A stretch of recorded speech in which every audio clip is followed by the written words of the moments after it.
All around the world, educational institutions are looking at ways in which they can increase their civic and civil role.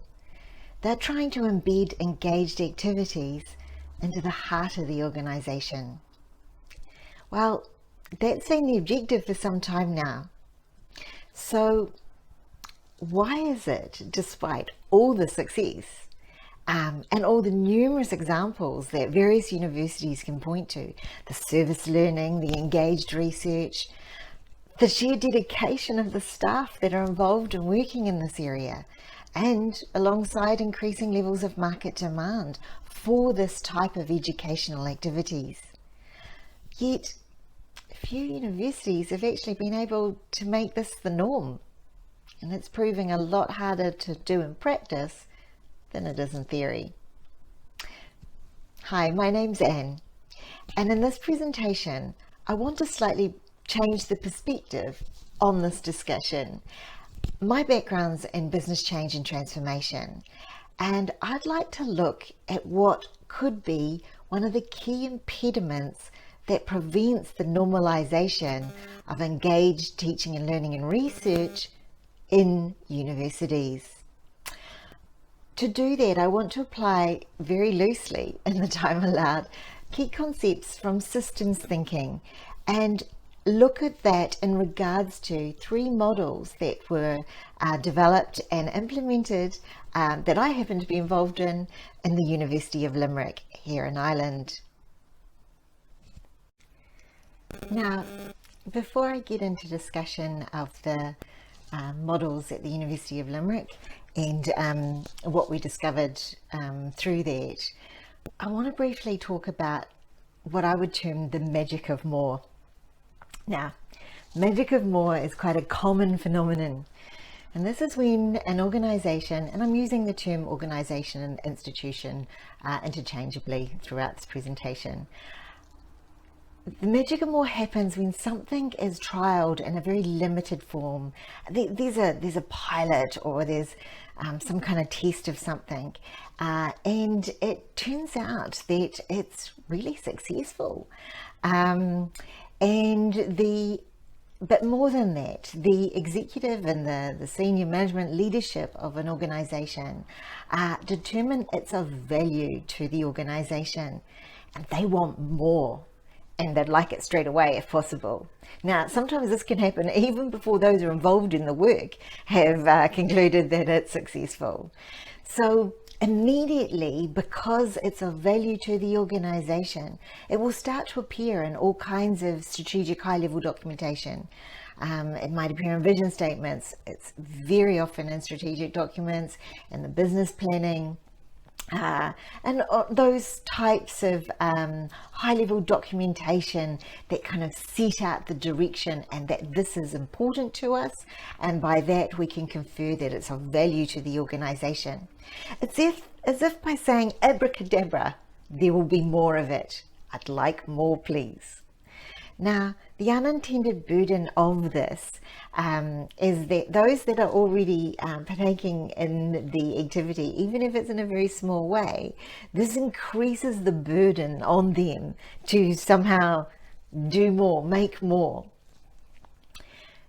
However, it's as if the organisation and executives often think that they can just somehow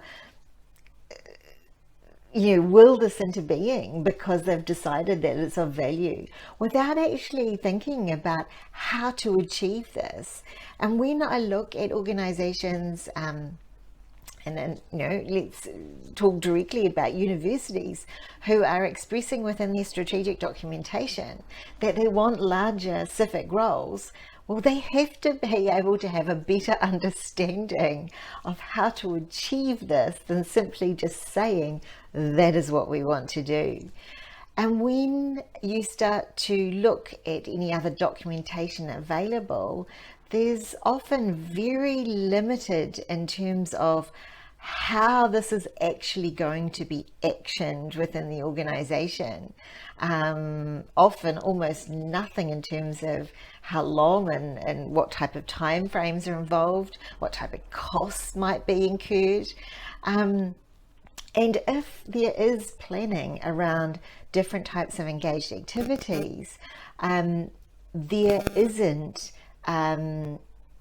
any real approach about how to institutionalize this, how to bring at that level, how to bring it into the norm. So I talk about the magic of more because I think there's something quite interesting happening within educational institutions that we need to explore. Let's take our first example. The model is the International Practicum. Now, what is the International Practicum? Well, in UL, this is where international students come to Limerick and work for a semester with community partners on projects that address a community self-identified need. This is a module of experiential learning which focused upon co-creation between students and community partners working in partnership on the community identified need. Now, very successful by all accounts. And to such an extent, even though it was very small, looking at about 25 to 30 students per semester, it had become very strategically important and of increasing value within the University of Limerick, UL. So obviously there was a desire for more of this.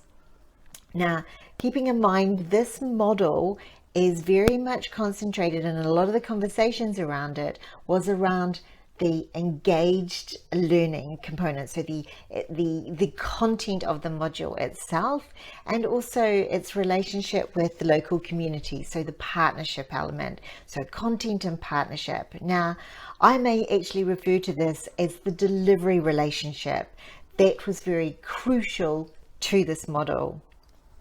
Now, within the university itself, within a very short period of time, after this practicum, International Practicum had been running for several years, there were a series of changes within the institution. These changes affected resourcing, both at an executive level with the president, the vice president, the academic lead involved, and that lead was critical in the design and development of the International Practicum, alongside changes to funding, both in terms of availability of funds for the International Practicum, but also a lack of understanding of the funding model at the time, and also reprioritization of general activities within the institution occurred. Now, these changes like I said, occurred over a very short period of time, approximately 3 to 4 months. And within that time, the International Practicum went from, we need more of this, to, we're actually not too sure if the International Practicum can continue. So this supposedly standalone module went through a period of adjustment, and during that time of adjustment, the new Vice President of Academic Affairs and Student Engagement asked me to undertake a piece of work to look at the feasibility of continuation, and secondly, if it was assumed possible to continue, how might it be scaled to ensure that it could be adopted across the institution? Now, obviously, I come to this piece of work with a very different kind of background and perspective, and it was in those early discussions that it became evident that most people, when considering engaged teaching and learning and research, very much focus on that connection point that is occurring between the institution, in the content, in the module itself, and the partnership. But from my perspective, there was a lot more happening in the overall environment that was obviously impacting on whether this module could continue or not. And we wanted to start thinking about the wider system. So in system thinking, people like Donella Meadows would define a system as an interconnected set of elements that are organized in some way to achieve something. And in short, a system is organized in such a way to produce what is being produced currently. So if we currently don't have engaged universities, that's because the elements in the system are designed in such a way which won't give us engaged universities. So system thinking takes us a little bit further, and thinking about that, it's actually the ability to understand those interconnections that then enables us to potentially change what's happening to achieve a different outcome. During our discussions around the feasibility, the Vice President decided that she would like to actually pilot a second model. Now, this model, the second model that UL was to implement around the International Practicum, we called Limerick Inside Out. And this pilot was actually a continuation in many ways of what had been occurring previously. But of course, we were adding more, and the focus, as it had been, a lot of the discussions were around the academic content of the module and the partnership. So therefore, there were more strands added within the module, increasing the academic leads from 1 to 3, and actually increasing the partnerships by adding a strategic partnership layer, and the thinking was that this would also enable you to increase the number of students involved within the module. Whilst we were piloting Limerick Inside Out, and I use the term pilot very loosely because pilots are normally something you do with the thought you'll then just roll it out. And this model was more of a test bed of sorts. And at the same time, if we were doing a continuation of what we'd previously had, we were going to test some of the concepts from a more system-wide thinking around process. It was quite evident quite quickly that there were real issues around the effectiveness and efficiency of some of the processes, which were at least, well, entirely unclear in some respects to myself and also to others that were working in the area. But also we were going to look at some of the roles and responsibilities and what was happening in that space. In other words, we didn't think that all of the elements that were actually contributing to the success of what was previously called the International Practicum, now called Limerick Inside Out, were actually being recognised. And if we couldn't recognise them, then we couldn't do more of what we wanted to do more of. Well, we knew the pilot was going to be difficult, but what was actually really surprising is how difficult it was and why. So it became clear very early on that there was much more at play within the system than just this content and the partnership. And as we tried to test things around the process and roles and responsibility, a much more complex picture started to emerge. When we were considering this from a systems perspective, a kind of an engaged knowledge creation system, if you prefer, all of the elements that were actually involved didn't fall into content and the community side. Essentially, and there's work done by systems thinkers that supports this. There were like the elements sort of fell into three groups, if you like. The first being a more, which some have termed a research group, but think of that more broadly as thought leadership, as because that could be a consultant's firm with a design idea, but very broadly around kind of that knowledge or conceptual component of it. The second being around capacity building. So that's your translation layer. That's where you're taking kind of your tools and approaches and how you take that idea. And then the third group, which is the practice group, which is where the activity actually happens, the engagement of people to do something. Now, it was the second group that through the pilot stage, it became evident that something quite unusual was happening in that space.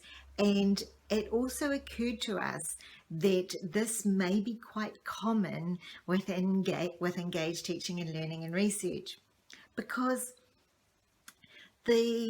when speaking of activities in this area, the focus is first on what is normal, what is known. So that academic content is very traditionally associated with universities. Easy for us to recognise that is where the focus immediately is drawn to. And the other is the point of difference, which is the practice and the relationship with the community. So that is the delivery. That's where we have applied all our expertise to in terms of trying to scale up this type of activity to date. But what we were discovering is that the fragmentation that had happened within the system meant that the capacity building elements in many regards were just completely overlooked. And it was almost like in many spaces they just weren't there anymore. Or if they were, there was another interesting thing happening, and that related to how hierarchical these educational institutions are. And so in many regards, the type of function that they serve was not always being valued, and so sometimes they were completely ignored even when they were present in the conversations. So we need those three groupings of the research, the capacity building, and the practice side to be present and to be working together in order to be able to generate any kind of change we might like to make. And in this case, we're looking at creating an engaged university. So the irony here is that if even on a small internal scale, you're looking to try and do more of something, well, the magic of more is in your capacity building group. All of those elements and the other elements I've just said effectively were no longer present in this discussion. So the third model that we developed obviously needed to address this challenge. And so this model will set about trying to marry the content and more effectively with the structure of the institution, and created what we called Limerick Inside Out Shared Framework. And the framework was essentially to represent all of the functionality and roles and input of those elements that are related to capacity building. So what do I mean by that? It's could be anything around that translation that really empowers the research and the thoughts to eventually come to life in action. So it's facilitation, it's teaching assistants, it's community coordinators, it's administrators, it's finance, it's HR, it's those components and those activities that actually enable things to happen. And they can be tools as well within that space, and delivering tools to help the action occur. So the framework looked to try and essentially create a focal point around of which that important translation layer could actually occur for the what has originally been called the International Practicum, Limerick Inside Out now, and that layer would then enable not only for the scale up in terms of numbers, but marry it into the structure of the institution so that it could increasingly be normalized as we looked to take this offering and broaden it out across all students within the University of Limerick. Now, there are problems with this approach, and I won't have time in this presentation to go into those, except to say there's probably two key elements to this third module that have unresolved issues that we would need to spend more time on. One is around this drive for immediacy. It doesn't sit very well when you're developing shared frameworks, because they obviously take some time to develop and embed into organizations. And the other is around digitalization, which both exacerbates the need for a shared framework, but also presents its own challenges in doing so. Well, I hope that I have presented something here that will stimulate some further conversation and your thinking about how we might go about creating engaged universities, and the fact that we actually require consideration of the entire system if we're going to achieve that, and not maybe just where we traditionally put our focus around that content and our partners. Thank you for your time.